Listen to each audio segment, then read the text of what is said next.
With Numbers Team presents Chalked Blocked with Bo Big Time McBrayer. Bam! I gotta know what a $5 shake tastes like. That's hot. That's hot. I want winners, folks.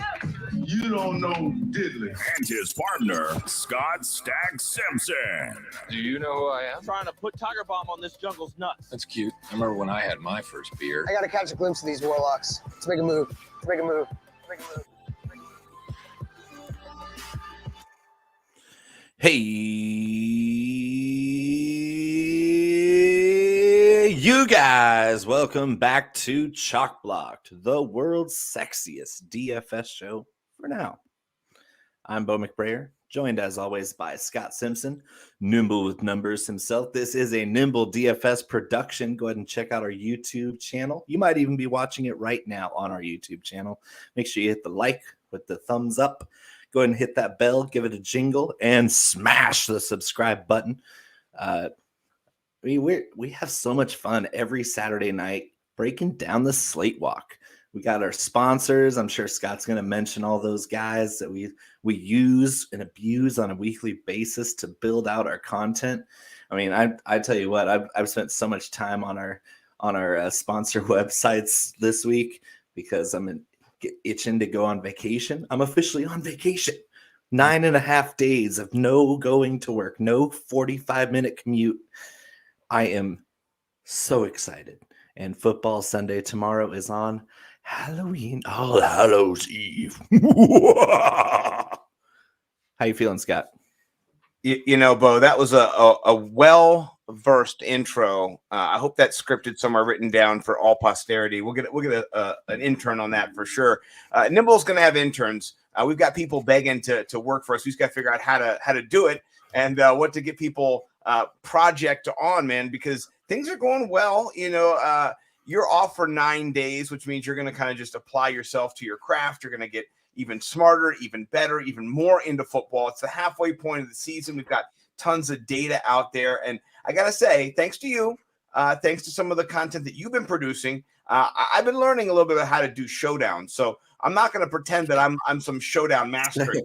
Let's not pretend. But the proof is in the pudding, Scott. I believe you've won, 4 of these sumbitches? Yeah. I mean, so here's the thing. You have like a 1 in 3,000 chance, or because I put 20 entries in, but you still have a 1 in 12,000 chance of each of those. So you compound those.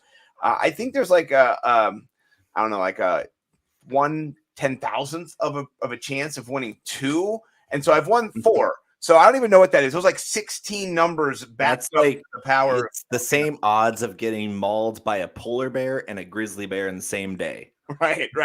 So I told my wife, I said, I'm either doing something right or I'm the luckiest person in the history of DFS. Look at Rose. You are obviously the luckiest person. You got me. That's actually really true. My wife is a saint. Shout out my wife. And for those who don't believe that Bo's, haven't seen the lovely lady, I will share my screen real quick. And I got up my Twitter account here. Do go follow over at Nimble. There is the beautiful lady herself. I like to let everybody know that I am taken. It doesn't stop the dudes, Scott completely ripped his hamstring off the bone, out kicking his coverage. Oh man, I crushed my coverage. It's ridiculous. But please do go follow me. And then you got to follow my guy, Bo McBigtime over here. This is our Chalk Block website. But go follow Bo McBigtime, Bo_McBigtime. Follow him also. It says I'm still following you. That's got to be some kind of mistake. Oh my gosh, what happened there? Yeah, and then he's got the Hot Box Batch. Please go follow that. That's like my favorite food related Twitter account. You got to follow that. He's got content. Look at this fire food content. I mean, I'm starving right now, man. This is ridiculous. It's the best. I love it. Your Instagram has it too. So do check us out there. We are going to do the slate walk. We're going to get into it. Let's jump into it right away. The slate walk, and I've already been playing around here, and I know that we all like to play around. The slate walk is brought to you by runthesims.com. Down in the link below, please sign up using My free link. Get in there, get a free account. You can see some of the tools. This is behind the paywall, but man, it feels like I'm running at an incredible rate of speed.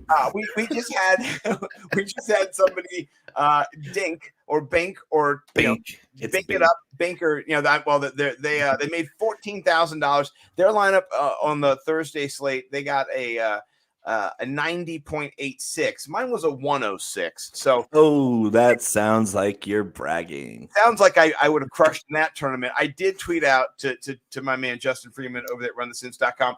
I like your tools. Check out my 16-point better lineup than your boy who won that 14K. Yeah. Just so you know who's in the house. It's because you had the Friedman Run the Sims data plus the Showdown Blasters from my writing on the Ball Blast. You had the whole shebang going for you. And you did better than I did. I mean, I went from deep in the cash to literally no cash just on that last play. That interception by Kyler Murray knocked me so far down the ranks that I questioned a lot of things on Thursday night. But at the same time, I had a lot of good rosters that just didn't pan out. And it does happen. But I love to see a 106 on that slate. It was such a weird game. Well, I gotta say, putting Aaron Jones in the captain was the key. That is where I went solid. All my 18 of my 20 lineups I put in. Somebody wrote about that, so you might have. I don't know. Maybe I saw that, and maybe that's the thing about it. You, as a DFS player, I'm like that character in Heat, who De Niro goes to see to get the information about the bank heist, and he just at one point says, he goes, how do you get this information? He goes, there's just information floating around out here. Just you pluck it here and there. I'm data mining every single freaking day. Wake up and I go, who's got a tidbit that help me win money in the slate, in the walk, whatever. He plays DFS like he's Biff who found the sports almanac. Hey, I'm not denying that I'm not Biff because honestly, Biff's good looking, so am I. So I get it. Call me the Biff of DFS. I would be proud. I also have to say though, Bo crushing it. A lineup that he constructed the other day, I think was moments away from winning the Millie Maker a couple Thursday nights ago. So let's not pretend that we're both not the yin and the yang, the fire on both sides, the blue fire and the red fire. They're both coming at you here. If you watch Game of Thrones, you know what I'm talking about. I don't. Sorry, no, that's okay. Sometimes fire can be blue too. By the way, some of the hottest stars can be blue. They're actually hotter than the red stars. But I don't want to get into science here. That's my other show. I do understand that part of science. Yes. Okay. Good. Well, let's talk about a red hot team that took a break after kind of getting beat down by the Titans, and then Titans went and beat another team. Buffalo Bills are a 14-point favorite here over the hapless Miami Dolphins. And not good. One of the highest implied team totals on the slate. Where do you start with Buffalo? How are you approaching the whole build, the whole team? What's it look like for you? You have to start with Josh Allen. He's a free square quarterback every week, and he actually looks good doing it. The other free squares at quarterback are like Jalen Hurts and Tom Brady, and they don't always look good, but they always end up with good stat lines. Josh Allen looks good every week. He looks like, oh, that's a 30-point performance. And you look at the stat sheet and it's a 30-point performance. And Miami sucks. Like the Dolphins suck really bad. Both sides of the ball. Buffalo has been dominant on both sides of the ball. They've covered these big spreads before this season. Miami, I think, can score some points on Buffalo this year or this week, but I'm not opposed to running a double stack Bills lineup without a run back from Miami because I'm not sure about Jalen Waddle's upside. I'm not sure about Mike Gesicki's upside. I sure as hell don't want any Myles Gaskin this week because Buffalo's defense is so tough on running backs. It's going to be really tough to find somebody who you can at least feel confident in a tournament putting out there from Miami because they're just so low ADOT. Tua's not the kind of quarterback who's going to be able to hang with the Buffalo Bills. He's just not. No, it's not going to be great, unfortunately. By the way, shout out my man, Coach. We love Coach Craig. Sports. Yes. Give my man a follow on the Sports Me app and over on Twitter as well. floating around. He liked that. Here's what we're going to do. I'm going to run the Sims here, and we're going to build a stack. I've got Josh Allen and 2 wide receivers. Do you want to put a running back in there, Bo? An onslaught? What do you think about this? No, I think that on a 12-game slate, I'd rather keep it double and simple. And with a pass-heavy team like the Bills, I don't think they're going to use the running back position very much. I mean, you have Zach Moss going in a few spots that I'm just kind of iffy about. I think I'd rather play Zach Moss if I'm going the defensive route, as in Buffalo's defense at 3,300. I'll pair them up with Zach Moss. But otherwise, I'm going to go with a trio of Bills, Josh Allen, and then 2 of his 3 big wide receivers with Diggs and Sanders and Beasley. But I'm not gonna match the running back up with Josh Allen just because I just don't think I think it's more constricting than anything. No, I actually like that. And after I played that in our cash lineup, I kind of thought about maybe wanting to pivot. But you know what? Unless something happens, we don't backtrack after we put our content out there. Anyway, your wide receivers scare me a lot. So your running backs being trashed is just kind of a reprieve. Yeah. Well, I think that we'll see how that pay down works because I paid up at wide receiver. That's why I said there's a lot of different ways you could go. So many. Hybrid GPP kind of meets cash, meets multiplier, meets upside. This week's a real great week. I can't wait to bring home millions of dollars this week. Let's talk about. Go ahead. And we were talking about this earlier today.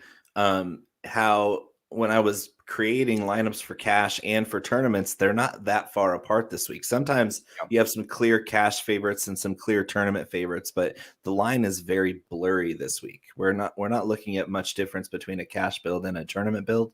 So I'm going heavy on tournaments this week, looking for some big payoffs. Yeah.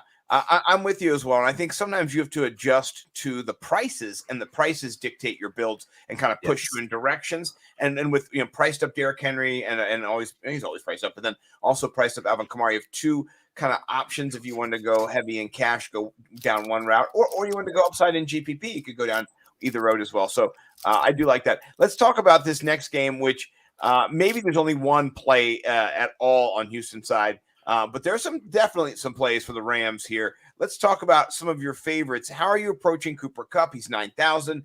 Matthew Stafford, 7,100.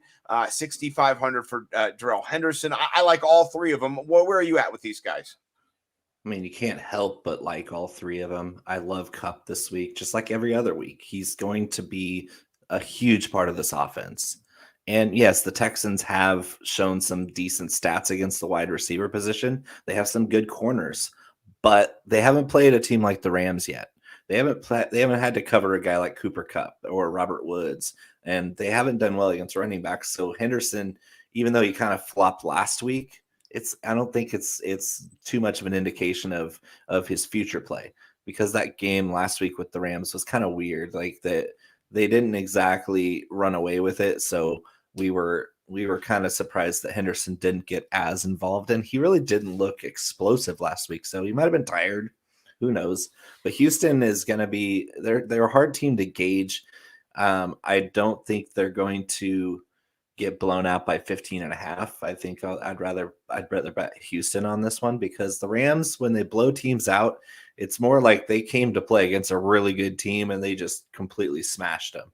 But against lesser competition, we've seen them just kind of win the game comfortably, but not really crush them. They're not embarrassing teams unless it's a team in their division, which I'm all for.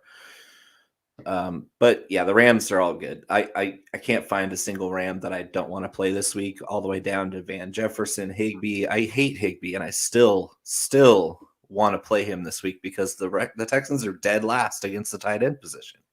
I was going to say, I don't think this is a 3-touchdown Higbee day, but it could be a touchdown Higbee day. But then even if he gets 8 targets for 50 yards and a touchdown, I'm all over it. Yeah, no, I like it. You talked about my guy Van Jefferson. He's only 3,900. Did you know that Deshaun Jackson out, and on the trade block? Yeah, which means he's out. They don't even need him anymore, and so that's great.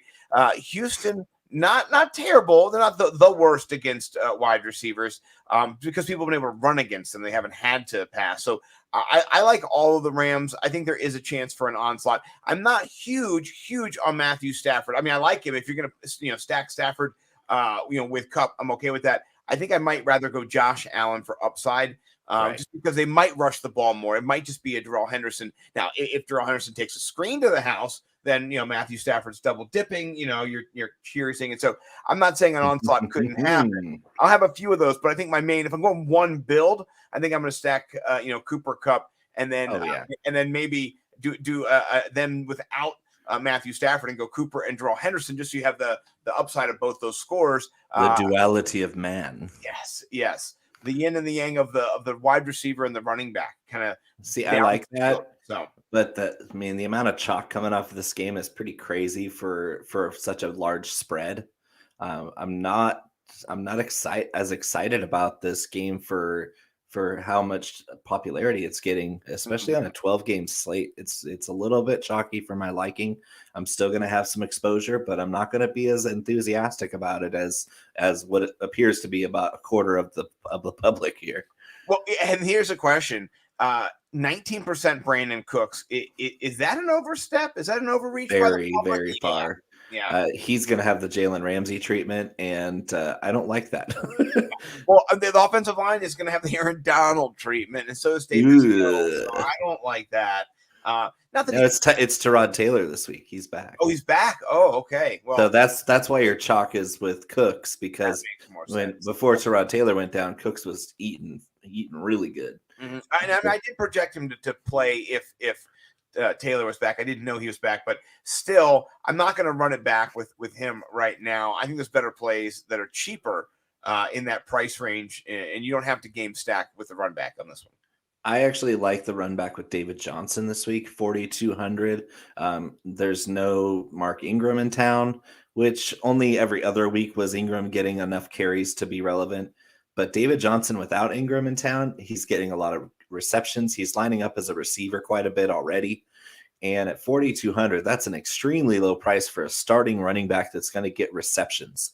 And the Rams are 20th best against the running back position. So it's a weak spot of that defense. You can run right at Aaron Donald. He's a great pass rusher, but he's not that good against the run. He's a great overall player, but you can push him around with a zone running scheme, run right off of his hole, his gap, and pick up yards on this linebacking core for the Rams is terrible. Like their DBs are great. They have Aaron Donald and some good defensive ends that can rush the passer. But if you hit them in the teeth with a running game, or if you throw some screens out there, these linebackers can be exploited.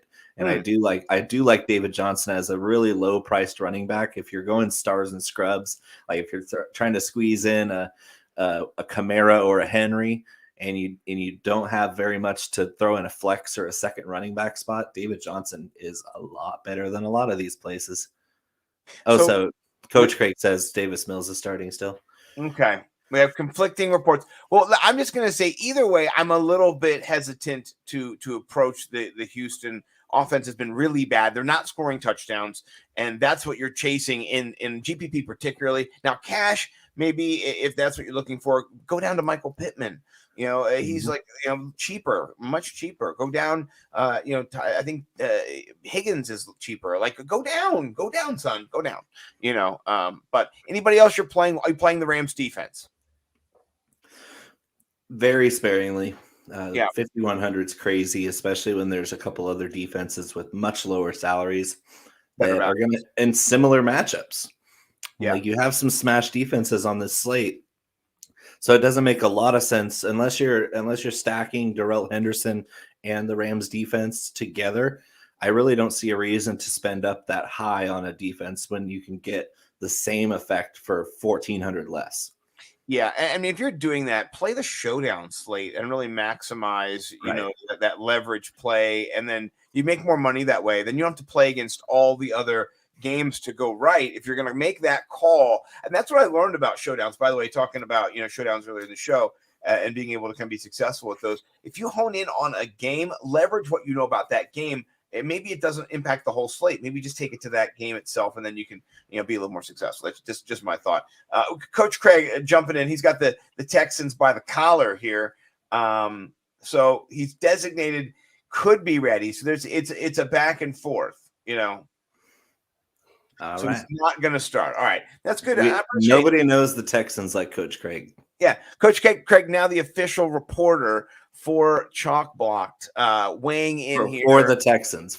Yeah, for the Texans. He's the man on the street. Thank you, Coach Craig. We love it. We got a correspondent. 31 other, Chalk Block correspondents to let us know, where the teams are at. So thank goodness we have Craig for the Houston Texans. We need to get some people for the Chicago Bears. Maybe Kluge will jump in here. The Chicago Bears are a train wreck of a team. Matt Nagy, I'm not going to laugh. I'm sorry. Seriously, he has COVID. Not funny. Matt Nagy, I'm just thinking about the picture of him at the lectern last week, just like perplexed with his head just brow furrowed. Now he's got COVID, which is not laughing. It's a terrible thing. No, it's not good. Yeah, thankfully, all the coaches are vaccinated, so hopefully he'll just be a few days out and back to work next week. But I think this could be, like, all joking aside, this could be an extremely good blessing in disguise for the franchise as a whole, because Matt Nagy is an absolute idiot of a coach, and he's dragging this entire team down. And so we'll get a good indication of what they are and what they aren't as a team without Nagy on the sidelines messing everything up. Yeah, I'm with you. I feel like they have a little bit better of a chance in this game with him out, actually, not manning the helm. It's kind of like when your teacher's out and they're not a good teacher and they suck. And then you're just like, oh, man. The sub is going to be so nice. Yeah. Are they going to smile today? Word. This is going to be great. Woo. So speaking of that, Craig, I would love for you to be our XFL reporter. I do have some XFL background myself, so we could team up and be, the powerhouse duo of the XFL. Throw Sal Vetri in there, one of my favorite people. He actually said we were going to be on a podcast if they ever started the XFL up again. So I think that's a standing date. If Sal Vetri says that, you got to be ready to go. So I'm training right now to be ready. I trust The Rock to make it happen. Oh, yeah, me too. The Rock's the man. So speaking of The Rock, in this game, a few backs are going to be touting and toting and running and goading and going everywhere with The Rock. Which one do you prefer, Mitchell or Herbert? Where are you looking here? I actually prefer Khalil Herbert in this one. And everybody seems to be leaning Elijah Mitchell. And I like him too, but Chicago's run defense is better than the 49ers run defense. And Khalil Herbert is a better running back than Elijah Mitchell. And he's scored almost 20 points in back-to-back weeks with that full-time gig. He got almost all the carries over Damian Williams last week, which is a huge step in the right direction, that he's been promoted over Damian Williams on the depth chart. So he'll still have some role when David Montgomery comes back from his injury. Oh, for but sure. For right now, we just saw this guy run for 100 yards against the Tampa Bay Buccaneers. And if that doesn't impress you, just know who hasn't done that in recent memory. And nobody's done that in recent memory to the Buccaneers front seven. And especially for a Bears team that's not very good, that's an amazing, amazing accomplishment. And the 49ers are one of the most overrated teams in the league. They have a terrible head coach that's called a genius by everybody in the world. And the luster has really worn off that Super Bowl run from a couple years ago. They have a couple bright spots with Deebo Samuel and Elijah Mitchell, but they're a shell of what they used to be. And I think the Bears are going to pull the upset here. I really do. I don't think it's going to be particularly close either. I'm not going to argue with you, but I will say that Kyle Shanahan threw a really cool spiral from one house across the deck. I don't know if someone caught it on the other end or if it just no, he landed it in a balcony. It was pretty impressive. Okay. It looked better than Jimmy Garoppolo could do it. Right. But let's just say this much. This is what's telling here in the Run the Sims kind of optimal rate where the teams come up being the best play on the slate at their position. After Deebo Samuel, who's got a nice 9.7, I really like Deebo's one-off this week in cash. And then also if you're shooting for upside. but I say Cash better than GPP. But the two after him for optimal rates are under 6%, both at 5.3 are the defenses. So, I mean, that's saying a bit much. I do think, though, that the running backs are going to get a little bit of run in this. I think it's going to be a old kind of style run, maybe 50% of the time, because you have quarterbacks who both are not as skilled as the league would like them to be. I'm not sure how Trey Lance is going to factor in if he's going to be playing at all, but it would be nice to see if you had the two rookies on the field at the same time. You think that's possible this week or no? No, I don't think Lance is quite there yet with his knee injury. But at any rate, I don't want any of the 49ers pass catchers besides Deebo Samuel. I don't want Jimmy Garoppolo. He's going to get absolutely annihilated. The Bears defense is a great play for what they're priced at. And 4,900 for Allen Robinson. I don't care how bad he's been. I'm going to plug him in some spots because that price is so low for somebody that good. It's true. There's no stacking option, so I'm not going to.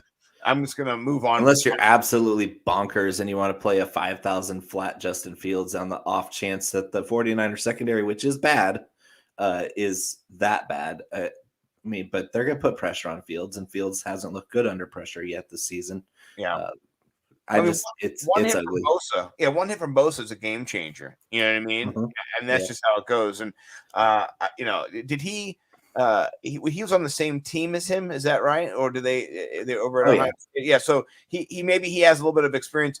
He knows maybe he's scared of him. I don't know. I'm not sure. Both those Bosa brothers are badass guys. Monsters. Monsters. I heard a story. I don't know if it was Sam Wagner or somebody. They said they saw him out in public and they were like, I'm not going to approach them. That was Jordan. It's Jordan Bannock. Okay. I knew it was one of the thieves. Just like, I'm not going to bother that person. Those mega men over there. Yes. So, all right, let's answer our friend Chicken Noodle Soup. That's a great name. Kamara or James Robinson? I'm saying Kamara. What are you going, Bo? It's got to be Kamara, but at the same time, James Robinson's also a great play this week. So, I mean, you can go with either one, but if you're picking somebody over Kamara, you're thinking too hard. Yeah, well, if you have somebody else maybe to dump out there, if you're in a one running back league, I mean, what in the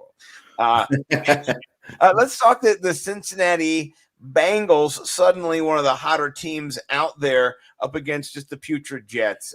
Even my daughter knows the Jets suck. I was watching the game, the London game a couple weeks ago. The goddamn Jets. She came downstairs and she goes, "Oh, who are they playing? Oh, the Falcons." She goes, "Oh, who are they playing?" I said, "The Jets." She goes, "They're going to win. The Jets suck." You're absolutely right. Do you know anybody on the Jets? And she said, "No, I do not." I don't know. I said, "Okay, how do you know they suck?" She goes, "They're the Jets. That's why they suck." I said, "Yeah, that's the best." Yeah, that's exactly right. Unless you're a Jets fan, you don't know anybody on the Jets either. So yeah, well, this week my lineups won't really know anybody, even though there's an Elijah Mitchell down at 3,700. I just don't. Elijah Moore down at 3,700. I don't think there's any chance that I'm touching him this year until he gets a quarterback who can throw the football, further than Joe Flacco or Mike White can. But let's talk about the other side of the ball, and that's Joe Burrow. Wait. You're not gonna let me talk about Michael Carter? Well, yeah. I was just kind of shitting on the Jets, and then I was going to have you talk good about Cincinnati. And then you can talk good about Michael Carter. Well, we'll end with the Michael Carter goodness. What about Cincinnati? Okay. You share how you're approaching the Bengals.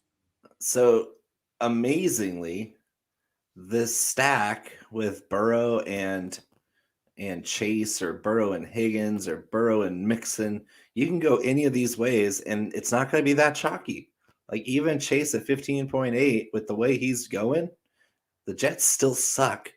And we're going to get less chalk on it because on paper, the Jets look good against wide receivers. It's kind of like the Houston Texans conundrum where they're in like the top 10 against opposing wide receivers, but we know they still suck. They can't cover anybody. And Jamar Chase is on such a hot streak that I'll eat the chalk at 15.8 and stack Joe Burrow and Jamar Chase, and along with somebody else like CJ Uzomah again, because he's on fire. And you can go full onslaught with this Bengals team against the Jets this week. That's my favorite onslaught. It's not chalky. It's got super high upside, and you can go so many different ways here against the Jets because the Jets suck. But I do like the run back of Michael Carter. I cannot stress enough how good Michael Carter is as a running back, especially in the passing game. In a negative game script, he's going to get a ton of little dink and dunk passes, and those are free points for somebody who's pretty low price. $4,900 for a running back, you can't beat that for the way he's been playing. Mm-hmm. Yeah, I like it too, and he's got a 25% boom rate, which that's what you're looking for. You're looking for somebody who has a chance to kind of get up there. A ceiling of 21 points. Yeah, I like that. Base of 12.7. I mean, you're almost 3 maxing right there off his base projection. So I like that. Only a 7.1 projected ownership or rostership here, so not too tricky. You're not up against it. What about here? Are you paying down for any of these Bengal wide receivers not named Jamar Chase? Yeah, I mean, Higgins is such a good price, but at the same time, his upside is pretty limited with Chase being there. Same goes for Boyd. Boyd's more of a cash play. He's a really reliable slot receiver. He's going to pretty much 3 max every game at his price. It's just you're looking for that splash play, and Chase has been that splash play all season long. So I'd rather just say, hey, let's keep riding the hot hand, not walk away from a heater staring you in the face, and just keep playing Jamar Chase and Joe Burrow because they're just a match made in heaven this season. Yeah. Don't overthink it, guys. This is easy. It's not bad at all. And I think you could even, if you wanted to, onslaught and go with Joe Mixon, tied to Burrow, tied to Chase, tied to Higgins. And if you want to run it back with Michael Carter, maybe you could and make it a 5-4-1 onslaught with a kind of a tiny run back, a limp back, a gimp back, as they call it. But you could also just ride with 3 of them, or just, drop Joe Mixon. One thing I did, I was listening to Fantasy Points, Graham Barfield, Dr. John Proctor, Scott Barrett, some of my favorite people over there at the Chasing Cash. It's a DFS podcast. One thing they were saying though is P. Ryan has been getting some action, and he's been the closer. This could be a game where they don't need to wear Mixon out and give him 80% of the carries. So they can maybe give him a 60-40 split. Do you think that could happen? What do you think about P. Ryan kind of being a value? He's at 4,900 too. It could happen. I just don't think the Bengals are going to blow the Jets out that bad. I think it's going to be a little closer. So Mixon will get plenty of run. He's going to be going up against an absolutely horrendous run defense. Terrible. And he's actually one of the most talented running backs in the league. So I'll take the risk on Mixon at his price at 6,900. It's nice. Yeah. And especially stacked with the Bengals defense, which is one of my favorite plays this week of any position. Hitting that Bengals defense against Mike White. I mean, it literally sounds like he was created in NCAA 14 in like your 8th year of a dynasty. Is like, oh, we ran out of quarterback names, so we have Mike White. We've got Bill Johnson and Mike White. I'm going to go Mike White on this one, sir. Mike White, and then Joe Flacco is the backup for this game. So take that for what it is. I like the Bengals defense already, and now going up against Mike White. At 3,700, the Bengals defense is an extremely good play. That's a sharp play, especially if you pair him with Joe Mixon. And then you could go that way. You can go another way. It's just this is an onslaught type game where you can score a ton of points with all of these guys on the Bengals. I will tell you this much. Bo doesn't tell any lies here. I pulled up fantasy.nfl.com, one of my favorite sites. Use it every single week, all the time, write all my articles. I don't work for them, but I love them. They're great. They're really easy to use site. You can sort the data for all the different positions and how many points are giving up on average last week, this week, every week, the week your mom came over, whatever it is. But the New York Jets against the running back are dead last in the NFL. Not good. By far. They've given up 11 touchdowns, 10 rushing, 683 yards on the ground rushing. Go, it's not that much. Well, that's because they've also given up 479 receiving yards for a combined total of a close to 1,200 total yards. It's a little bit less than that. It's 12, So 11. what you're saying is, well, half of those touchdowns it seemed like was just last week against the Patriots. Yes. They even gave up 2 touchdowns to JJ Taylor. I mean, it's not good though. They are coming off of a terrible performance. They rebound a little bit, but they're not going to rebound that much. They're still terrible. They're the Jets. So I think you're right. Don't overthink this. Joe Mixon, a real solid play. And I like that you reference that. I wrote for the Sports Gambling Podcast a new article this week, and in that, what we did is we talked about the top 10 stacks. I think my 8th best stack of the week was a Joe Mixon stacked up with the defense stack. So I love it, man. I'm all about that. That's one of my favorite ones. Absolutely. Yeah, it is there to stay. So let's build a little stack off of this, and we could do the defense stack if we wanted to. Actually, no, we can't here. So not going to let's build the defense stack. That's fine. Game on there anyway. Oh, I do have the wrong. Oh, it's because when you go to the stacks, you have to re-establish your stack, even though I was out in the other game. Reestablish. Must reestablish the stack. All right, so I'm going to go Cincinnati. I'm going to go 1, and then I'm going to put an onslaught in here. You can even go Uzama. Let me go 1 of each. How about that, Bo? Is that? Yeah. Yeah, there we go, baby. See, Run the Sims hates Uzoma, but I love him. I like him too. You know what? Last week we both were on him, and didn't he score like 2 touchdowns, like 20-some points? He scored 5 touchdowns in the last 4 weeks. Right. Who's been on him like just the stink on shit? It's been your boys, So, and Joe Burrow's been on the CJ Uzoma train. He likes himself some CJ, and yes. I like guys that Joe Burrow likes. Me too. Yeah. And that's why our first one has Jamar Chase, Mixon, Uzoma. And then we went T. Higgins in the next one, Joe Mixon in both of them. I'm going to leave this alone when it comes to any of the other stacks. But the next game, oh my goodness, Tennessee in Indianapolis. This might just be the game of the week. They talked about this this week. I've heard several people reference how many points have been scored in some of these matchups. The over is in play in this as well. Oh, the over is a smash. 50 and a half. That's going to be first half over. Yeah, you're going to leave 21, 24 at the beginning of the second half. I love this game. Where are you starting? I'm a Carson Wentz kind of pay down stack kind of guy. Running it back with Derrick Henry and AJ Brown. AJ Brown is just fire this week. Play AJ Brown. That's all I have to say. What about you? Where are you? Are you bullish as I am on AJ Brown? 2 touchdowns kind of guy this week, 100 yards. Where do you think? Yeah, I definitely want some AJ Brown this week. I love pretty much everybody in this game. Those top 6 players on that list are all extremely good plays this week. Yes. So yeah, and the low projected roster ship is super nice for Derrick Henry at 8,900. You're just looking for the chalkbuster, and if he's going to be down that low against these 2 teams already played this year. Yeah, and Derrick Henry scored pretty much exactly that point total, that projected point total. He did all that without a touchdown.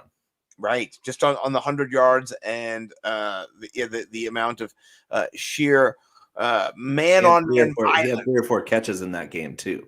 Okay. So he had 160, 170 total yards, no touchdowns, but 22 points against the Colts, who are pretty stout against the run. They're one of the top teams against opposing running backs, but they'd be even higher if it wasn't for Derrick Henry against him in week 3. Yeah. Give me all the Derrick Henry this week that I can handle, because you're not going to find the volume, the upside, the base projection, the ceiling projection, the floor projection. It's all extremely high for Derrick Henry this week. And when you have a roster ship at 11.8, if that holds true, then we're not having to worry about half of the world also playing Derrick Henry. Yeah. If you wanted to be wild, insane in the membrane, with the 4% roster ship of Jonathan Taylor, which is stupid, ridiculously, it should be at least 8%, at least 9%. You could double stack both of them with AJ Brown and Carson Wentz, and it's a little expensive. We'll do one of those stacks, but you're getting just a differentiated lineup because this 4.7%. It really game stack in this game. If you game stack this game and it shoots out like we're hoping it does, you can win it all. You're winning everything.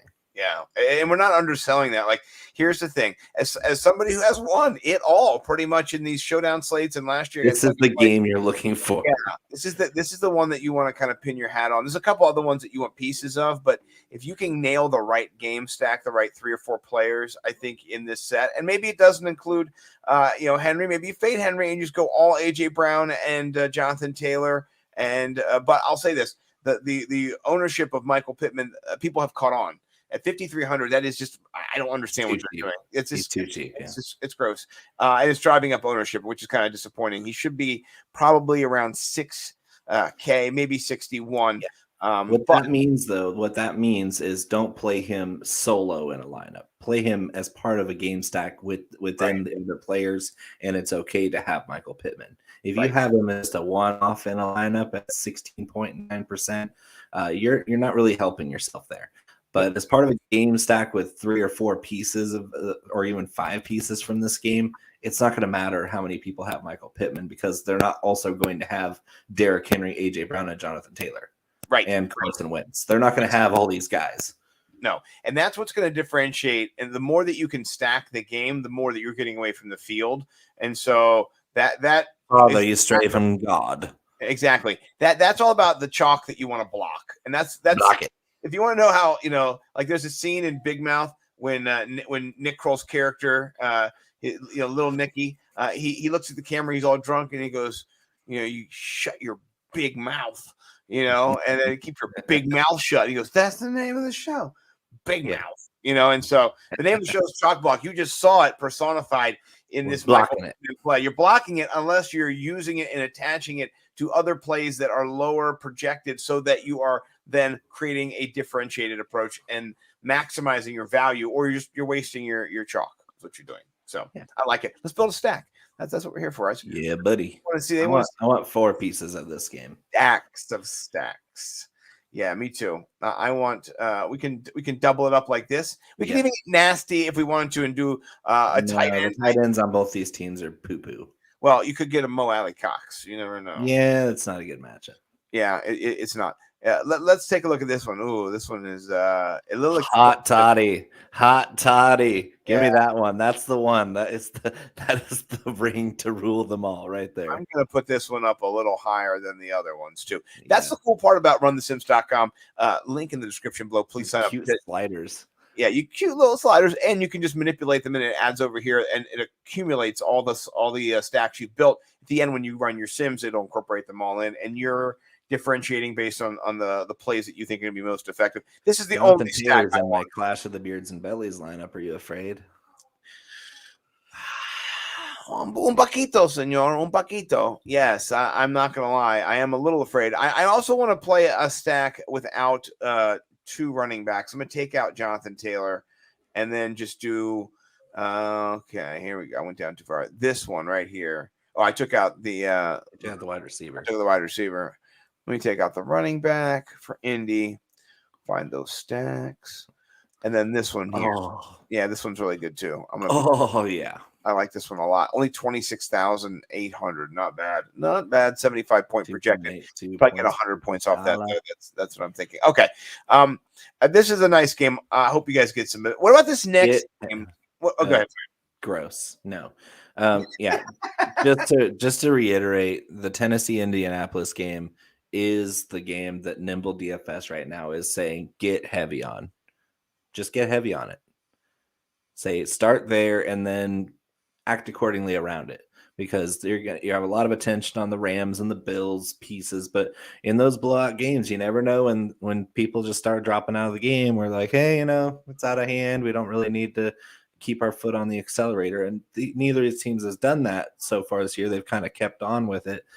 But we're in a 17-game season. We're in the towards the midpoint of that 17-game season. These teams are going to start making business decisions. So you want something more competitive, like a divisional rivalry game with talent on both sides. So highlight, carve in stone this Tennessee Indianapolis game as the game stack of the week. Yeah, I mean, and think about this: Carson Wentz, he's not lighting the world on fire, but at yes, he is. I mean, but at 5,700.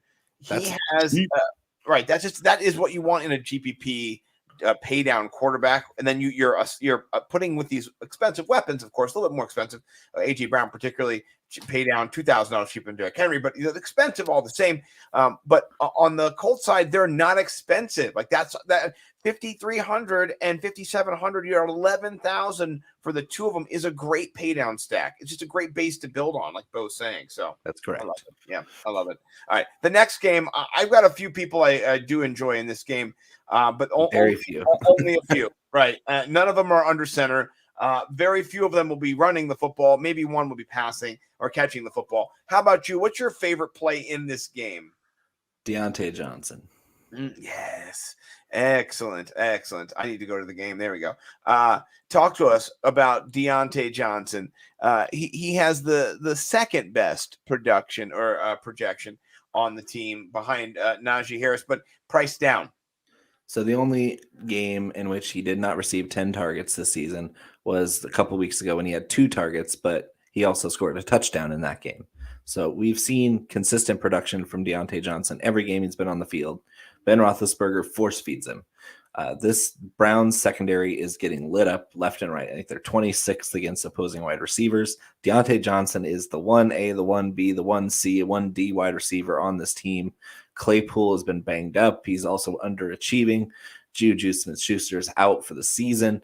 It's Deontay, and more Deontay. And then when Deontay is double covered, they drop it down to Najee and maybe Pat Freiermuth. But good Lord, it's all Deontay and Najee on this team. I mean, you got 9 touchdowns given up and over 1,200 yards. So I would say I think Deontay is going to score one today. That's at least. And then for me, I'll be honest with you, I do like the Chubb run back in games. Yes. In games when you don't have a supporting Kareem Hunt, you're getting a 70% carry rate. That's what you want. 6,800 for Chubb. Yes, that's the run back. So for me, if I'm going to skinny stack this game with a run back, kind of with the kind of offsetting, it's like a little whacky. Yeah, little swords in the little clash of the beards and bellies type thing. Why'd you throw swords in there? That made me uncomfortable. Yeah. Well, I'm like or the bellies clanging together like fat boys bumping, or like in the medieval times, swords like ching. Okay, that almost went off the rails, but no. You're not bumping swords, bro. No. I was afraid you would go there. I never even played swords. I grew up with sisters. There was no sword playing with sisters. The bathroom door was locked, and you had a time limit to be in there. So, I'm out on these games. If you want to get crazy, you can play one of their defenses. But I don't know. I think this game, if anything, you're not going to be getting the best of the best. It's just going to be a really slow-paced game. I think it's even going to go under 42.5 because both defenses are pretty good, and the offenses haven't been that good either. Nick Chubb coming back really helps Cleveland, especially if Baker Mayfield is out there with one arm. We're not going to see a lot of passing. Let's just say that. Yeah. I love Baker in the commercials. That's as far as I love Baker. No offense, Baker. Let's go to a game that I'm going to tell you people are already putting Jalen Hurts out to pasture. They're already why? I know. Fantasy football. All I heard is be ready for Gardner Minshew to come in this week. I'm just his thinking lowest fantasy point total this season is 21.8. Right, and he's been getting 23, 24, 25. That's his floor. Right, his floor is 21.8. Yes, and I mean, listen, he's projected to be one of the most rostered at 15.4%. If you think that the Detroit Lions are going to be the defense that benches Jalen Hurts for Gardner Minshew, you have lost your damn mind. Completely. I love him this week. He is one of my top 3 plays at quarterback. I think his rushing upside, his touchdown, he could get you 2 rushing touchdowns and 2 passing touchdowns. I'm just saying. And so, yeah, this is kind of the opposite effect of Michael Pittman. I'd rather play Jalen Hurts naked than stack him. I agree. I think that you can break up the chalk of Hurts even more by playing him by himself and just expecting him to do all the work here rather than trying to piece it together with Devontae Smith and Kenny Gainwell, who are also extremely chalky. I mean, completely. Gainwell has a negative 16.5 optimal level given how much chalk is on him. That's just so dirty. It's so chalky. I'm out on that. That's not good on a GPP play. But in a cash game, Kenny Gainwell is a lock. Oh, yeah, Stone cold lead pipe lock. Cash in those chips because you're going to win it. I'm with you. Look how this line is all red. The projected ownership, rostership. That's this game. People are on this game, like you said. This is a shiny coin. This is a shiny coin, and this makes us even better on that Tennessee Indianapolis game because if they're all looking at this one, we're sitting pretty because both of these teams are pretty slow paced. Yes, Nick Sirianni doesn't seem to know what he's doing. Which with the personnel he has on offense, it's unfortunate because he's got a lot of talent at the skill positions, but unfortunately his defense sucks and they don't run the ball. And even though they don't run the ball, they run a slow-paced offense. Detroit runs a very slow-paced offense. They run the shit out of the ball. And so this game could very well be really low scoring and just disappointing to watch, kind of like that Carolina-New York game last week that was unwatchable. This could be a repeat of that. Because Sirianni is a terrible coach that nobody wants to see. And then you have the Lions who are coached by a really exciting guy that we always want to root for. I think Detroit pulls the upside in this game because I think that they're less trash than Philly right now. Ooh, I like that. They play harder, they play smarter, and they play a physical brand of football that Philly doesn't. And so I think Detroit gets their first win this week. I'll be hitting the Detroit money line. Especially with a 3.5 point spread, you're going to get pretty good odds there on the money line. And I like DeAndre Swift. I love TJ Hawkinson. Ooh, Hawk in the house or Hawkenhouse. Because if we know anything about the Philly defense is they don't have any good athletes besides Darius Slay and what's his name? Fletcher Cox. Yeah, great player. But the rest of their defense is caca. Now, their middle linebacker, it weighs about 235 pounds, and Leonard Fournette made him his friend, his best friend. He was giggling. Giggling. Fournette literally giggles on every play when he gets tackled. That was one of the best videos I've ever seen. Just going, Did you see what Brady said? No, what did he say? He just said, I don't think my boy's okay. Playoff Lenny's still, playoff Lenny. He's a little out there. So I like it. In this game, I would say I'm not against Hawkenhouse.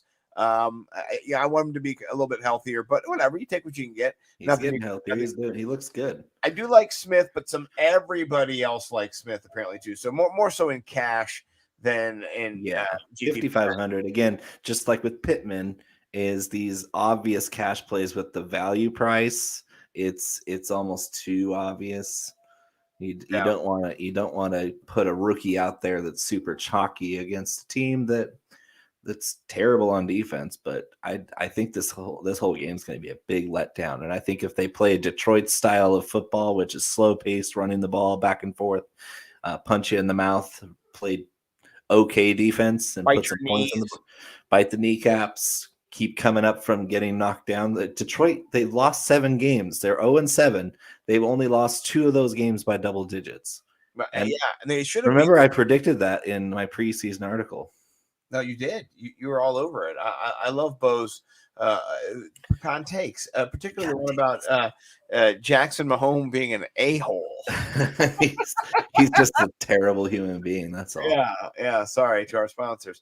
Not Jackson Mahomes, but I feel sorry for Patrick. I really do. Yeah, you see that video. He did not appreciate just being involved in all that at all. He was just like, well, it's unfortunate because Brittany Mahomes is a fox, but she's also a terrible human being. So what are you gonna do? Patrick chose who he married. He married the person he chose to marry that person, but he can't choose his little brother. Unfortunately, that's a lost cause. He has no choice but to support his little brother, no matter how much of a shitty person he is. Nothing you can do. Even though he danced on Sean Taylor's memorial site and made TikTok videos. I think that Jackson Mahomes should be officially part of the Washington football team franchise because they are made for each other. He should be their mascot. He is their mascot. Jackson Mahomes. He's going to be Dan Snyder's best friend one day. They probably already have drinks together. DM. Oh, man. Well, let's talk about this next game. We can DM Jordan Vanek, who maybe he could come on the show next week, possibly back with, now the famous Jordan Vanek from Awesemo, writing for Yahoo. 4 for 4, yeah, over there with TJ Hernandez. Love those guys. I gotta say, Bo and I love Jordan so much, and he hasn't helped me. And I'm 3 and 4, so maybe if he helps me one of these days, I might take a little bit of edge. Like, hey, Jordan, about that advice you're gonna give me. Hey, bro, I'm kind of struggling here, dude. Bro, you know what I mean? Help me out. I'm 500, which is way better than I was. You're not gonna be 500. You're gonna be at 400 this week. I want to see. We'll talk about that at the end. Anywho, what do you think about either of these QBs? Are you playing them, or are you leaving them left behind? I like Matt Ryan a little bit. I think Carolina's defense is still their numbers are still inflated from their first 3 games where they played absolutely nobody. And it still looks pretty decent on the stat sheet overall, but against good offenses, good passing offenses, they've been pretty beat up. Like that's, I don't think the Falcons necessarily match up too well with Carolina's defense, but at the same time, they have talent. They have Calvin Ridley. They have Kyle Pitts. They're rolling. Matt Ryan doesn't look like a corpse anymore. He's been on quite the roll the last few weeks. Kyle Pitts, my God, is he everything I pretty much predicted and more? Like I thought that he was going to be special, and he's just. I had the highest expectations of anybody, and he's still above them right now. 26, 29 points back to back. He's the highest priced tight end on the slate, and for a good reason. He has the best upside for me and my money. Maybe not run the Sims right up there. Sex. That ceiling is sex. Yeah, it's a good match. It's not higher after he's done 4 points higher than that in back-to-back weeks. Hey, who cares? Let people, just think that the way they think. It's okay.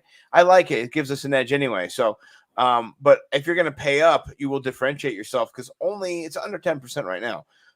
So that does look like it's a little high, but it's not egregious. You're not off of Kyle Pitts because he's almost 10% rostered. No.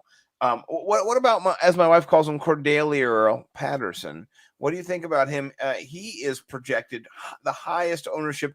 Actually, Calvin Ridley is. Let's not pretend. Calvin Ridley, and I got to put him in here. Yeah, Chuba's in there good too. But look at Calvin Ridley. Ooh, it might be on the whole slate one of the most owned guys. It's 6,600. Where are you kind of going in here with these pieces? If we go with Matt Ryan, or if we go naked, or if we put a couple of the pieces in and go back and forth, well, which ones do you like? You almost have to stack this game to break up some of this chalk, and I'm not opposed to it. I like to do a Ryan Ridley Pitts stack, run it back with Chuba. You're getting a little chalky there, but Matt Ryan's not chalky. For some reason, you got Ridley and Pitts getting some decent popularity, but Matt Ryan's not. It's that weird paradox that you have with the Falcons, is if both of those guys pop off, that Matt Ryan's going to put up 20 points and he's going to hit value too. Yeah. For me, I want to run it back with the Calvin Ridley, DJ Moore, Chuba Hubbard, Kyle Pitts stack. That's a big one. Yeah, that's a game stack right there. Lucky 7% right there. Yeah, I'm putting it at 7. And so Kyle Pitts not favored in this with their price per dollar, but I do like it with Matt Ryan at 5,900. You're getting Calvin Ridley, and then you're going to get both of. This is if the game goes right. You're not going. I hope I get a couple points here. I'm calling it. Kyle Pitts is going to have 11.36 in the first half. Ooh, put your over on it, boys and girls. Find yourself a DraftKings, whatever it is, and cash that ticket. I like it. Let's jump to this game here, where we're getting reports from the Chargers that we may not have Austin Eckler hip issues flaring up. How does that impact this game? The total's around 49 and a hook. What's going on here? Austin Eckler's starting himself in Yahoo leagues, so I don't think he's out. You think he's going to be fine? Even if he's limited, I still like the passing attack for the Chargers in this game, because if you're going to beat the Patriots, it has to be through the air. Their corners are ball hawks, but we can see a 400-yard game from Herbert, whether or not Austin Eckler plays. That's true. I do like running a double stack with Herbert, Allen, and Williams, and running it back with Hunter Henry. And It's something that you can get really creative with this game because it's going to have a high total, and virtually nobody's on it. On paper, you remember last year these two teams played at Foxborough, and it was 40-0 Patriots, but that was with Anthony Lynn calling the plays. Oh, that's terrible. And it was Herbert as a rookie, and Bill Belichick was basically just schemed up a way to put Herbert on his back the whole game. And Mike Williams wasn't there, and it's a whole different ballgame with Brandon Staley there as the head coach. This is one of the best coach teams in the NFL now, and Bill Belichick he's looking a little aged. I mean, he got a nice little bone with the Jets last week, but he hasn't been all world beating lately. Long in the tooth, as they say. Well, since Brady left, they haven't been the same squad, and that should go without saying because he lost Tom Brady. But this defense isn't what I thought they would be. I thought that getting a lot of those players back from COVID opt-outs this season would result better for them. But on the passing side, this is a bad matchup for the Patriots, and I really do like the Chargers to get back on track here. Yeah, I like it. We got Coach Craig calling it the Henry revenge narrative. I think just the Chargers revenge narrative, really. So I think it's going to be more like 31-24 or something, or maybe 21, something like that. But yeah. So let's see. Our last three games, a couple of some stinkers, but one or two. Well, yeah, two are pretty good. This one's not the worst game ever, but what do you think about the Jacksonville-Seattle game? Not my favorite game. There is some value here to be had, though. Yeah, I mean, James Robinson's going to be super chalky, but for cash games, I don't think there's a better play on the board. Yeah. And if you do throw together a little cheap stack with Trevor Lawrence, who's playing out of his mind lately, like people are off Trevor Lawrence, but he's playing much better than all the other rookie quarterbacks this year. He's improving on every pass. Like you get it quarter to quarter, and Trevor Lawrence is getting better every quarter. So yeah. I do like Trevor Lawrence this week to put up a pretty good game. He's going to toss the ball a lot of times. James Robinson's going to get a ton of work. And if you can find the right little pieces to play at wide receiver here, like Jamal Agnew, Laviska Shenault, Marvin Jones, even Dan Arnold at tight end at 2,800, there's a lot of value on the Jaguars' offensive side here. That if you're right and the Jaguars do go into Seattle and put up some points, that could be your Millie Maker winner right there.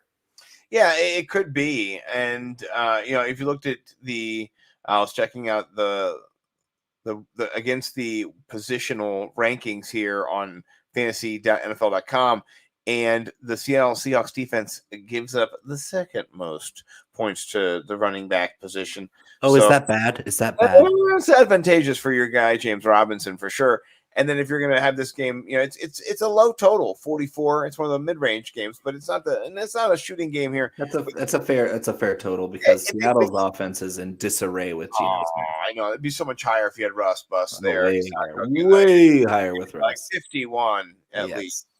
So, but anyway, we do digress. I do like the projected rostership here. Most of these players is just nothing. That's the cool part about this. No one wild. Like you could run DK Metcalf out there with that questionable tag is really helping us out here because there's nobody on the Jaguars that can cover that dude. What? That might be a Konami cheat code. Don't tell anybody. 12.3 optimal rate. I'm not drunk. I'm just look like I'm happy. What's the injury anyway? I didn't even hear what DK I'm was. I'm not sure either. I think it pulled up in practice. We'll have to take a look at that and circle back before I load him into all my lineup. But all the same, I mean, here's what it says on 6,800 too. Yeah, I mean, so with a guy with what 23-point ceiling or 30-point ceiling, 30-point ceiling. Yeah, just 30. That's all, man. That's it. Yeah. So he's got a 4.5 max ceiling. Yeah, and boom rate of 30. It's all right. It's all right. So that's not the best boom rate I've seen. I mean, it is the best. Well, it's still DK Metcalf. No, I like it. Well, let's talk about a game that I think is a sneaky stack attack here. This is the Washington football game, team game against the Denver Broncos in Denver, 3.5 points, which is interesting. I think Denver being a home favorite only by 3.5. I think Washington is going to come in there and put up some points. We're talking about the Washington football team. I don't know. Why are we doing this? Denver's going to crush them. Quit. Yeah. What's going on here? Who you stack attacking in this game? I've got an idea. Yeah, Teddy Bridgewater is one of the best plays on the board, all formats. He's got a plush matchup. Cortland Sutton, Jerry Jeudy, you name it, and I'm stacking it with the Denver onslaught. You can run it back with Gibson, McLaurin, McKissick. You can do that and overthink it, but I really do think that this passing attack from Denver is going to be potent. It's going to be ridiculous.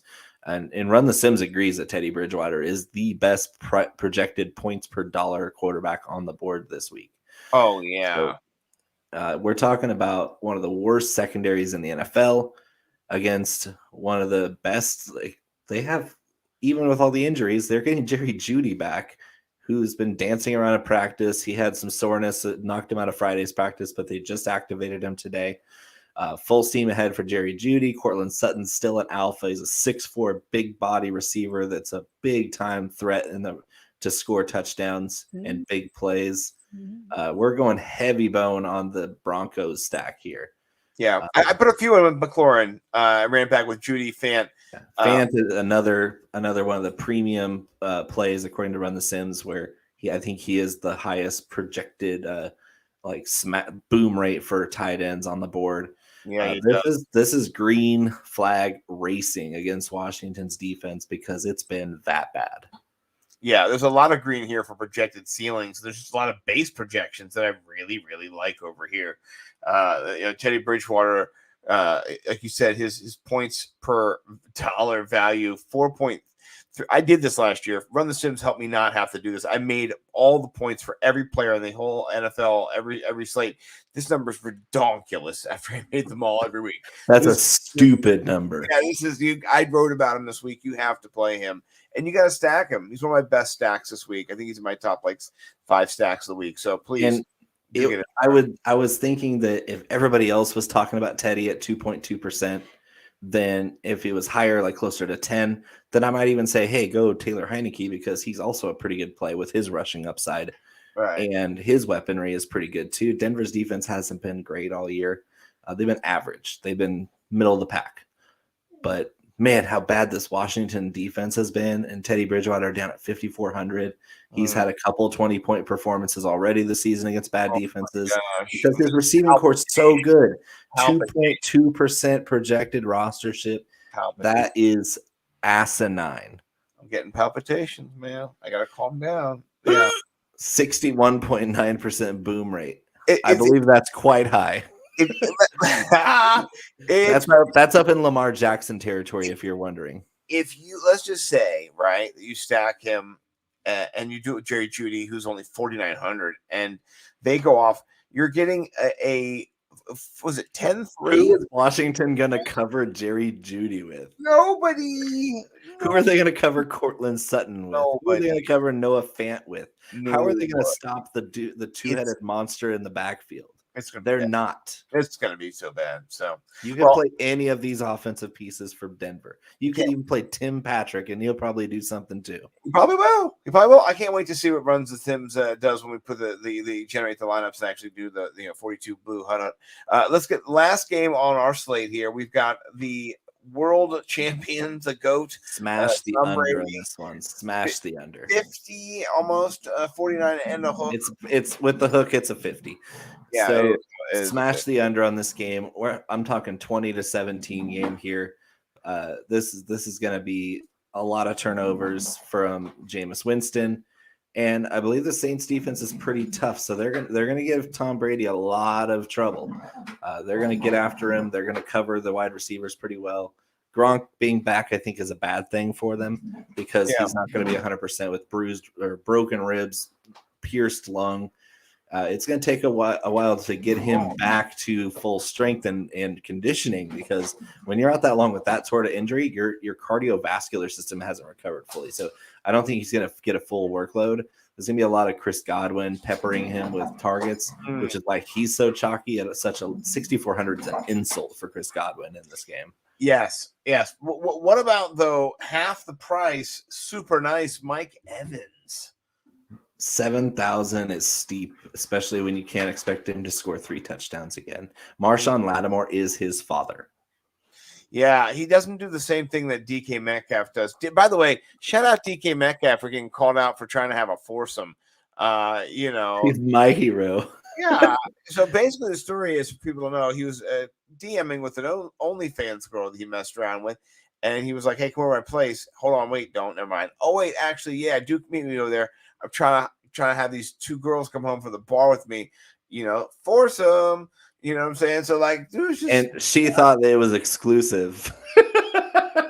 And she was taken aback because she thought she was the only girl for DK Metcalf, Mr. Blue Hair. Have you seen his hair? I mean, all-world athlete, single in Seattle, and she thought she was the only one. And now she's upset, and she blew up his news on the internet. Oh my gosh, I just think it's great. Like, someone else was like, "Oh, some guy's trying to have sex with 3 girls." Like, yay! Like, if you can.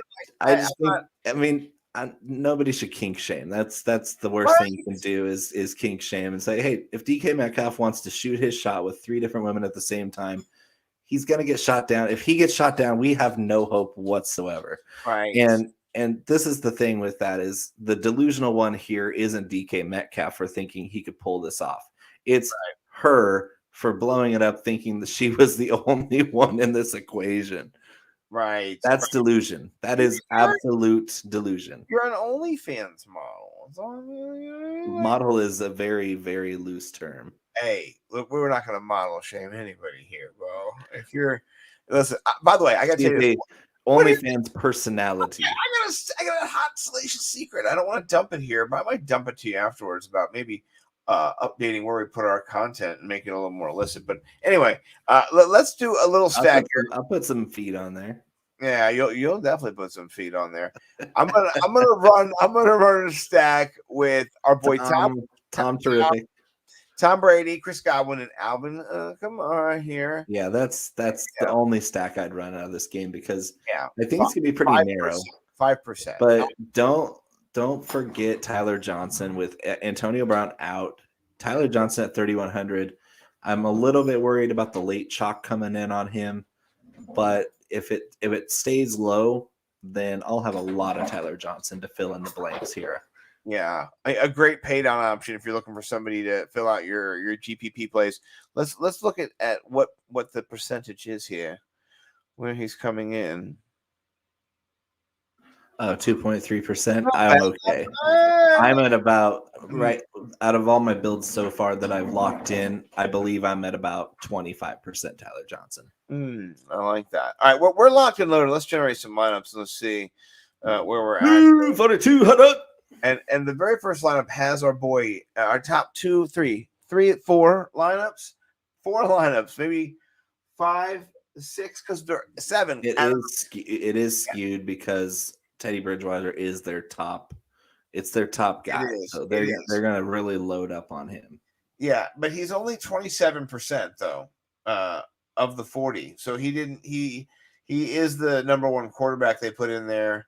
I'm trying to look and see who the next quarterback is. Carson Wentz. So you're going to get most of Teddy. But what are some of these Teddy builds that you like if you're going to go for just like tremendous upside here?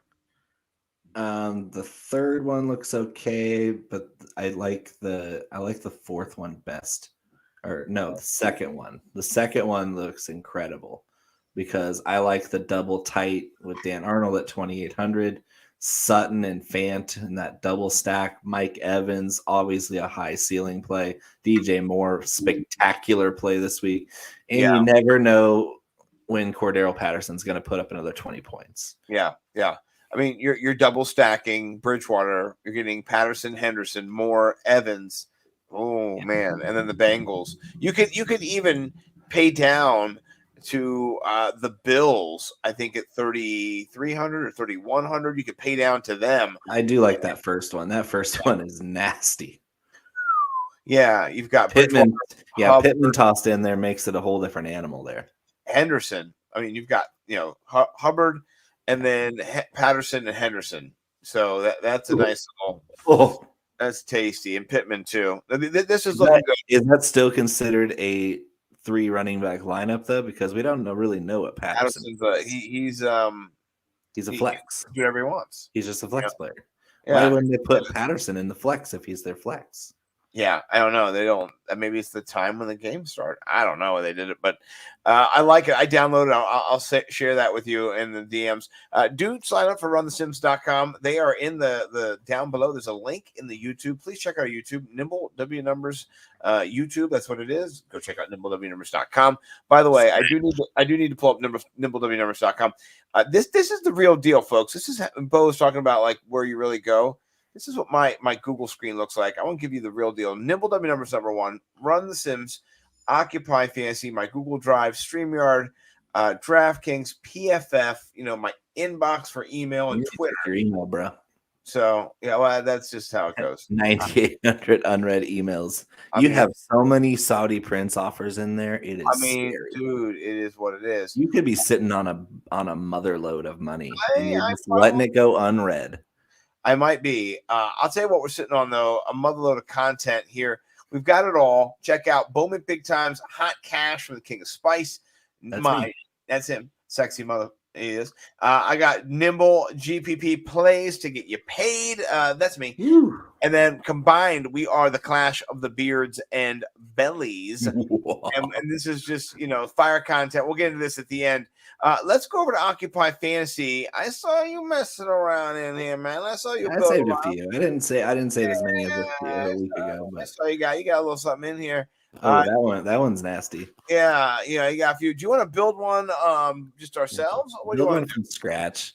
I don't want you to be influenced by my influence. I will not be influenced. By the way, sign up for Occupy Fantasy down below in the YouTube links as well. Love Occupy Fantasy. Brian Jester, one of my favorite people. I'm going to DM him, by the way. I listen to his podcast. You're going to slide in. What Wednesday, Thursday night and Monday night for the showdown slates. Now that I've banked 2, I should let him know, man. Like I would love to come on and talk strategy for those because I listen to his show every week, and it is cool to use the tools over here. Occupy Fantasy has as well, and this is one of their best ones. It's a lineup builder. They've got all the different plays you can line up builder. Yeah, you can do over by position, by team. We're going to build a lineup here that has maximum upside. They got the index here, which I love as well. Ownership projections as part of the pie. So let's get into it. Let's talk about it. Where do you want to go? You got to start with the stack, man. It's we're talking Millie Maker, right? This is a Millie Maker bullet. We're going to stack it up. Who do you want to be our QB? This is going to be the decision that the pivotal. It's got to be Bridgewater or Wentz. I would love to get. Oh man, this is such a good. Who's scoring more points between the two? I think that because they're only $400 apart, you have to decide for yourself who's going to score more points. The game that has the bigger chance to shoot, I think, is the Colts and so Carson Wentz is our quarterback. All right, let's go Carson Wentz, and that does help us narrow it down there. This does change the game stack too, which I kind of like as well. All right, yeah. All right, so we've got Carson Wentz. Now let's talk running back because we've got. We should talk about running backs here because we've got at least one of these friends is going to be on our roster. I got to put Derrick Henry in there. I won't. I will sign off the show right now if you don't put Derrick Henry. Okay, Derrick Henry's in there. Okay. If we're spending only $5,700 at running back, I deserve Derrick Henry. By golly. Oh, I agree 100%. And we'll get another cheap running back later, and we'll talk about like the cheapes. I got one you might like if we want to go super cheap. Yeah, no one's even talked about him yet, but we'll see. We'll see. I think it's a great run back option in the New England Patriots game. All right, let's talk about the 2 wide receivers here. We're eating a little chalk if we eat them both, but now we've got a huge game stack. Are you okay with this? Michael Pittman, AJ Brown, Derrick Henry, Carson Wentz. Si, game senor. track. Si, Okay. senor. Okay. Moving on. All right. Let's check out. Let's put some more wide receivers in this build. We've got room for one more. Who is a must-have for your lineups this week that you have Cortland to Sutton. have? Oh, Mr. Sutton. Let's go to Denver. Or Judy. I do think because we're spending down on Wentz and Pittman that we can afford Sutton. Okay. Only Sutton 3.4. Yeah, 6,400. That's for him, for his upside against Washington. I'm all over that because Judy is going to be great when he's on the field, but they might measure back his snaps. And I'm a little leery about that. Yeah. And I would probably pivot if I needed the space for the salary cap, or if Sutton was coming in chalkier. But since he's not, I'm going with Sutton. Yeah. Well, we have about 4,200 per play. We've got running back, flex, defense. Do you just want to go to defense so we can get that out of the way? So Let's see what we got left. Okay, I've got a play in for defense that I want to go. We'll look at the rostership here. The Bills are kind of rostered up, but 3,300 is good. We're not going to fade our play here with Cortland Sutton going to the Washington football team. This is cheaper. What do you think about the Seahawks? I don't like that play. That's a terrible play. That's a terrible play. All right, if we put the Bills in 3,300, let's just leave that there for now. And then that brings us to 4,500. Let's talk tight ends and knock that out. And then we'll be able to sorry about that. Then we'll be able to navigate into the flex and our running back. So where are you gonna kind of begin this thought process? We can't pay up for Pitts in this build. We have, and we have to think about upside besides Pitts. Pitts has the highest upside on the slate. That's pretty well explained. But we have Hawkinson, who's a little bit cheaper. We should probably go down even lower. We already have Sutton, so I don't know about Fant being the right option. But Hunter Henry, that's a sexy 42. What about revenge, sweet vengeance? I mean, Craig's calling it. He's calling for it. And he's got a touchdown in 4 straight games, I believe. And Johnny Smith is probably not going to play, right? Yeah, Johnny hasn't been running routes anyway, so well. Okay. All right. The Chargers are very, very good against wide receivers and very, very bad against tight ends. Yeah. The outside is covered. The inside is not. Yeah. Okay. So now we have, which is a nice number. I like it. We've got a little bit of cash between the two positions. You're sneaky running back. Yeah. Well, maybe I don't know if you wanted to do this. This is a crazy play in this game. If you want to kind of chase the points, we maybe wanted to put somebody in the flex on the other side if we're going to think this game's going to go up at all. Bolden for the Patriots is very cheap, very, very cheap. So yeah, what do you think about him getting any targets? Are you into any of that? And you can shoot me down. I don't care. Not really. No. Yeah, 1.45%, 4.5. But because we have this average, we can pay down in the flex. We can actually get somebody. We don't need to do that. That move, it doesn't even matter anymore. So let's talk about what you want to do. We got by at least 6,000 if you want to go down to 3K on anybody. That's like super cheap. I don't know what your basement is, but we could put a nice running back in here that you like. So I think I would like to go to. We can go down as low as 3,100 at flex for Tyler Johnson. We can go. That would give us a pretty decent running back to fill in there. Yeah, because there's quite a few good running backs above 5,000. Who would you want? Maybe Antonio Gibson as a running back. We're not playing the defense in that. No more shit. What has Denver done lately against running backs? I'm drawing a blank here. What about Chuba Hubbard? What do you think about Chuba in this? He's ultra chalky, but man, he got a great matchup. Let's put it in, and then let's see how much we have left. We've got 3,300 there. So I mean, even with Chuba in, we could ice Chuba out. Sorry, Chuba, and go up a little bit more if we wanted to. Let's see if we more 62. We could. I mean, if we wanted to go and be crazy. Cordero at 62. Yeah, we could do Cordero. That goes to 31 to go after Tyler Johnson at flex. Okay. What do you think about that? Do you like Cordero this week against Carolina? Yeah, I do. I do like him, and so does Run the Sim. So, and then 31. Easy use flex sorter tool here. I didn't know it was going to be. You could all just type in his name too, but Oh yeah, well. Fine. his Google search is full of Johnsons too. Oh my gosh, Bo. Are there more? Is he on there? No, where is on he? there? I don't know. What the hell's going on over here? Tyler. They don't like him. No. Do you have a positional block on? What's going on? I do. There you go. That's fine. Yeah, he's a wide receiver, man. Yeah, let's just do this. It's a little bit easier to do if you go right to team. I like going to team. Tampa Bay. Yeah, Tampa Bay, and then wide receiver, and then you'll see him. You didn't click on wide receiver. I did. It didn't. There you go. Okay. There you go. There we Tyler Johnson, 30.5 index. Okay. That Love is, it. That is 30.5. That's a 10 times index. I like those plays. look at that. In 81% ownership. That you're gonna Not too not have shabby. any. I don't think anyone's gonna dupe us unless they're just stalking and Look, chalking. we got Derrick Henry, AJ Brown, Michael Pittman, Cortland Sutton. Bills defense. That looks pretty sexy. Yeah. So my guy Craig says D'Ernest did murder the Denver D. I think he's advocating for Antonio Gibson over Patterson. What do you think, Coach Craig? What would you do in that situation? I'm interested to hear. I like to hear people's thoughts. Yeah, I mean, he is 500 less than Patterson. So who at 3,600 is somebody that you actually want, though, that's going to make you make that move? My favorite, my favorite flex beside Tyler Johnson is at 37, Jamal Agnew. Yeah, and I really like Van Jefferson at 39. So I don't think not quite reaching it. Yeah, we're not getting there. So let's do this. I need to go into DraftKings and let's go into the Build lobby. it. Let's go. If you build it, he will come. Let's go into the lobby.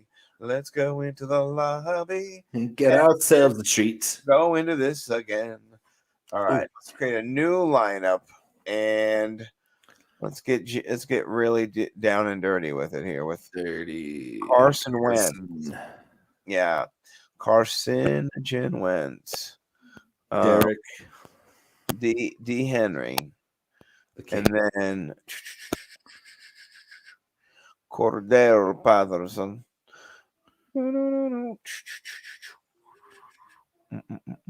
Pittman. Go. Oh, I missed him. Am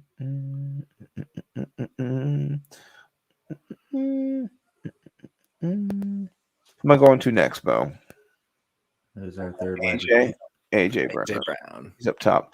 I passed him before. 69. Seen that? Nice. Lucky AJ Brown. Nice. Playing $6,900 players this year has been very profitable. Yeah, I can't wait to write about it. Next week and talk about it. Well, I mean, Joe Mixon is a 69, and that's what I'm banking on for the clash of the Beards and Bellies. We're gonna get to that real quick. Oh man, yeah. I love my lineup this week. Love it. Your lineup is pretty nice. I'm not gonna lie. I will say I appreciate. I was invited to Denny Carter's Halloween party today, but COVID stuff. It wasn't able to all work out. But shout out to Denny Carter, my man, and happy Halloween to all you folks out there. Let's go. Let's jump in here. Carson Wentz, Derrick Henry, Cordero Patterson, Cortland Sutton, Michael Pittman Jr., AJ Brown, Derrick Henry. Hunter Henry. Henry. We got two Henrys. Hope for Henry. We got a Tyler Johnson. We have hope for Henry. We do. We seriously do.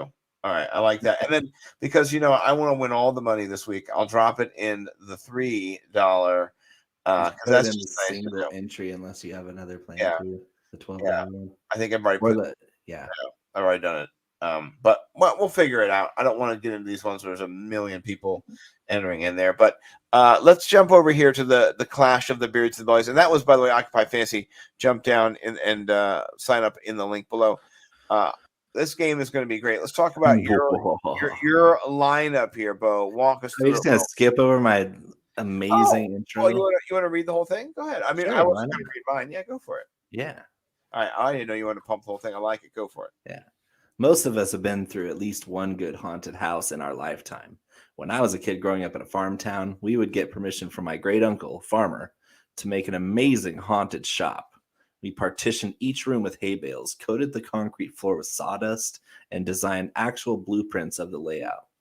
Since we're rough and tumble kids growing up from rural roots, we used actual pig's blood for effect. My stepbrother and I were the creative ones, and actually loosened the light sockets to make them flicker. My stepdad, who was a gigantic human, he was a big, big dude. He was in the darkest corner room with the strobe light and would fire up the chainsaw as soon as each group passed through. And he didn't take the teeth off the chainsaw, by the way. It was loud, and he would yell and just tower over the groups.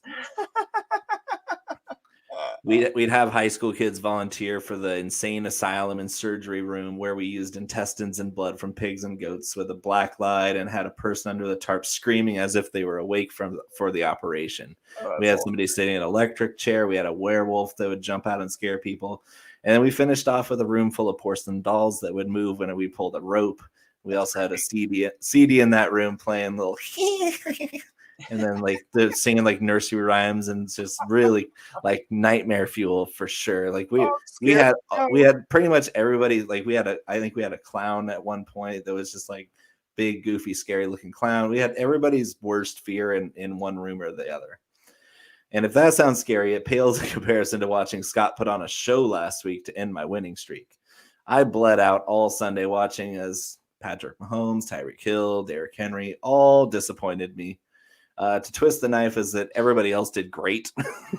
I thought I was really going to be looking good, especially in the second half of that Kansas City game where I was like, oh, Mahomes has got this. He's going to pick it up. He's going to figure it out. A couple touchdowns, maybe one to Tyreek Hill, and I'm going to smoke Scott. No, that didn't happen. I got beat handily.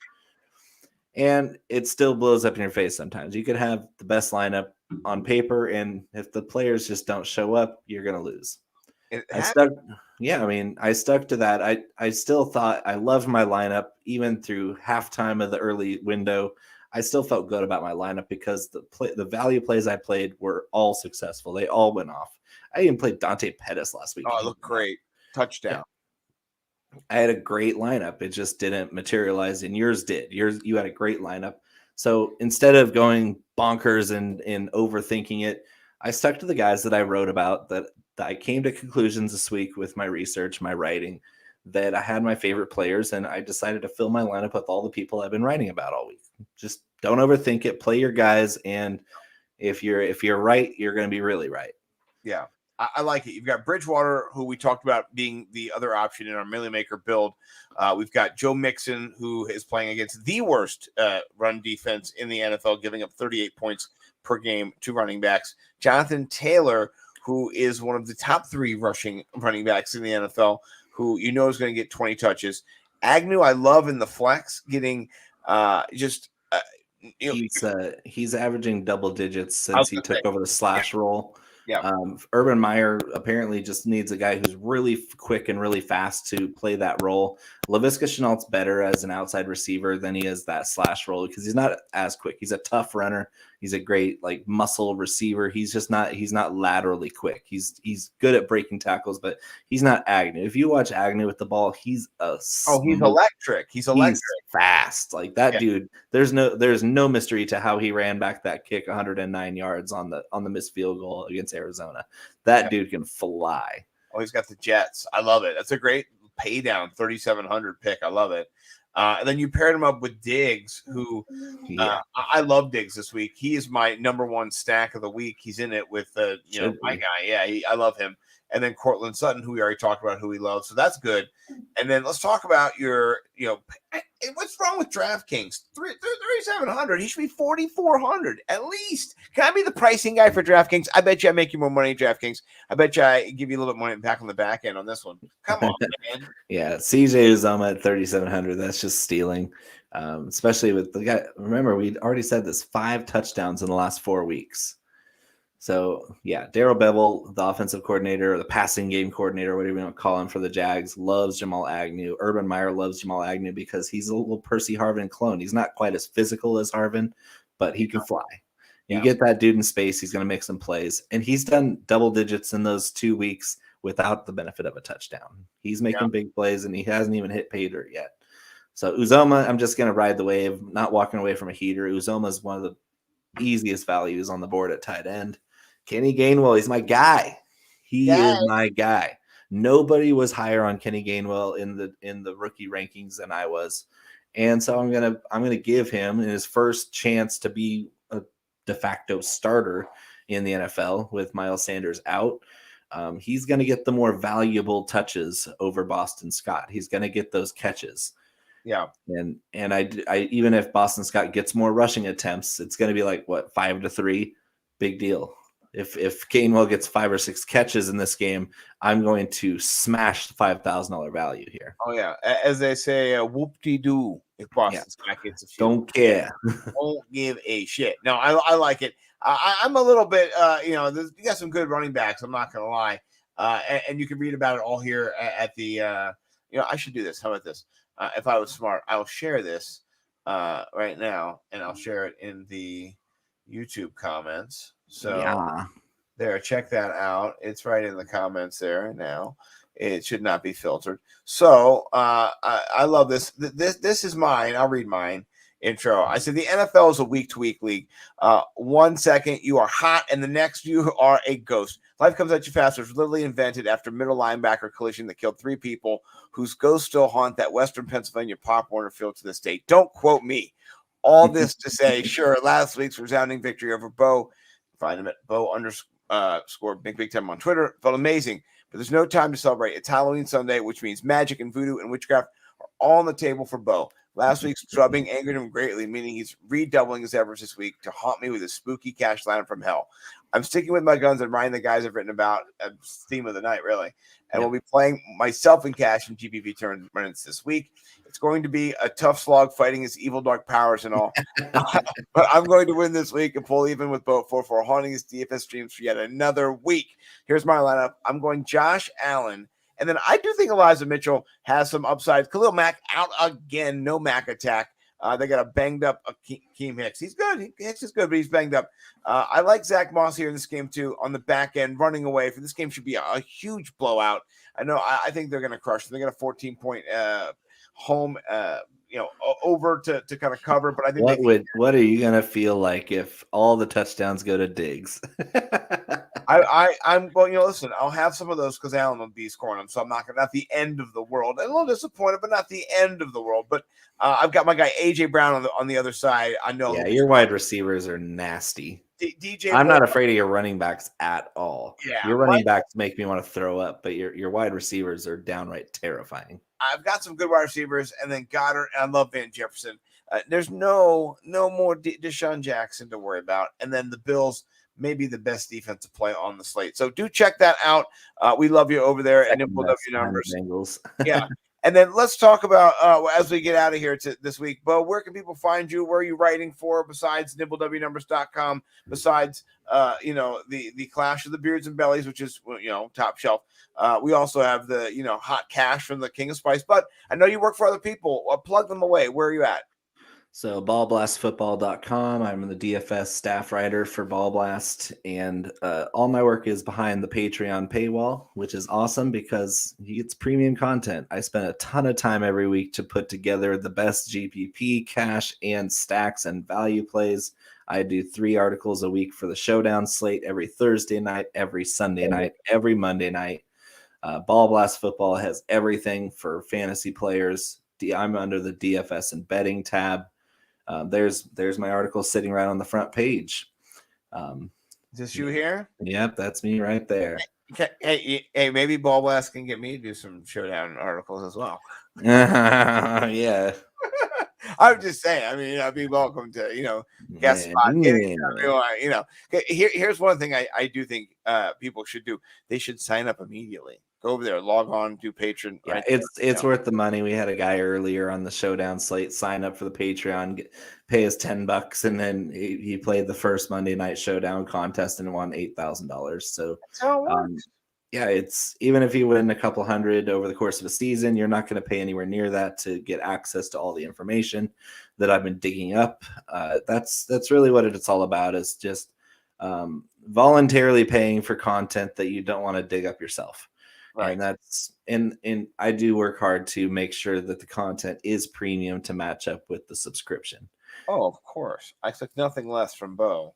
And then you're also at In Between. Yep. Tomorrow morning, before lock, we're going to be doing the DFS tailgate. So we're going to be doing some underdog props, some monkey knife fight props, and then some DraftKings stacks. We're also going to have some good libations, some food and drinks a la the tailgate. In Between Media is awesome. You should check them out. Check out the DFS tailgate tomorrow morning. I'll be up bright and early with bags under my eyes, getting ready for the slate. Will there be any hot box on your food? Oh yeah, yeah. I always got the hot box handy. Because I'm the owner, purveyor, creator of the hot box gourmet hot sauce. I have big mason jars in my fridge full of it. And that was a mistake that when Scott was in town and staying the weekend is I didn't have any hot box. And so he didn't.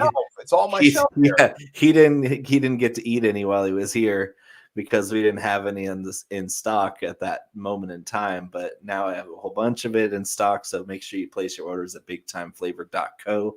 We have the whole slew of products, the hot sauce, 4 different unique seasoning blends, Smoke Shack Barbecue Rub, Taco Sizzin, Shelby Street Heat Nashville Hot Blend, and of course, Amigo All-Purpose Seasoning. They're all signed, sealed, approved by me. I'm the one that does all the work as the owner and CEO of Big Time Flavor Co.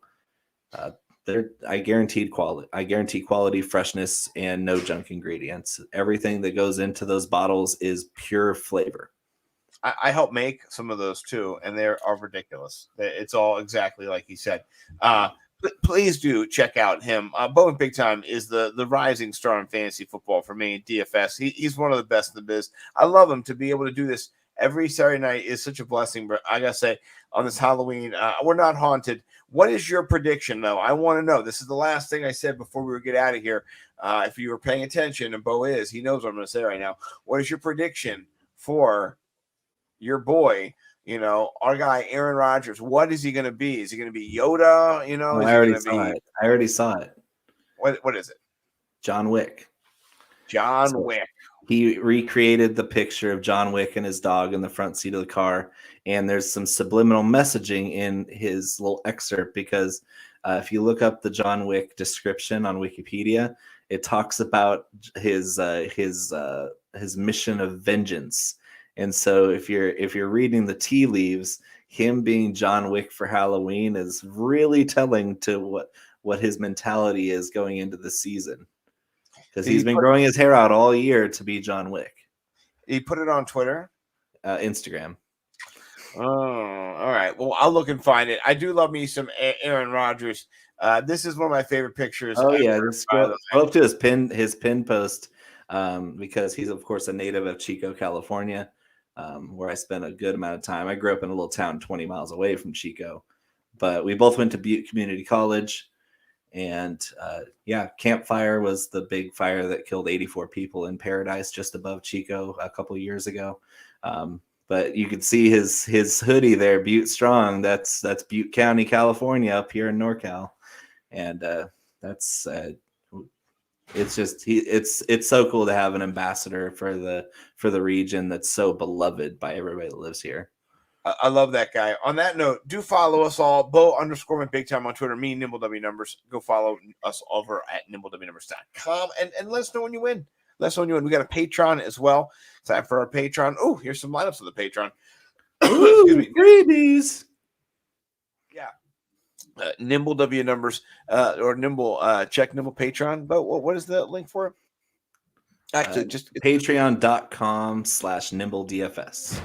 Nimble DFS. Yeah, do check it out. Thanks everybody watching. Appreciate you guys, and make some money tomorrow and let us know how it goes. We'll be back. We're binking some tournaments tomorrow. Oh, I can't wait. I guarantee it. I'm expanding, so can't wait to win some. See you guys.